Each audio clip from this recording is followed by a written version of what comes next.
organiese kerk.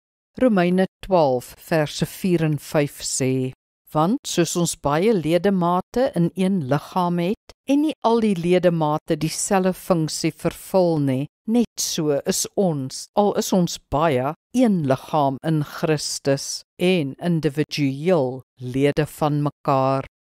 Baie Christene leef vandag buite die organisasies wat ons kerke noem.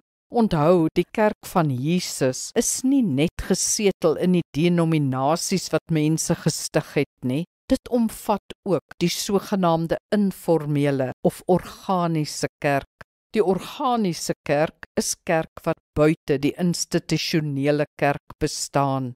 Oral waar Christene informeel byeenkom om kerk te wees en kerk te doen, het sy in 'n huiskerk of gebedsgroep of 'n sendingorganisasie of bediening.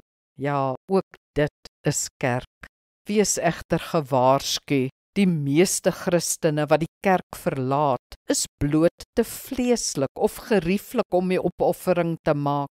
As hulle op hulle eie wil aangaan, koel hulle gewoonlik geestelik af. Nee, as jy buite die amptelike kerk wil wees, moet jy ten minste gereeld met ander Christene saamkom, doelgerig in die Here groei en iewers kan dien, bydra en gee. Eers dan is dit kerk.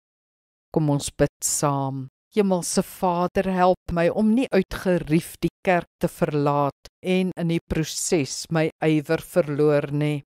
Help my om nie in die wêreld soos die wêreld te word nie. Hou my naby U en hou my in gemeenskap met medegelowiges. Amen. Die Here seën jou.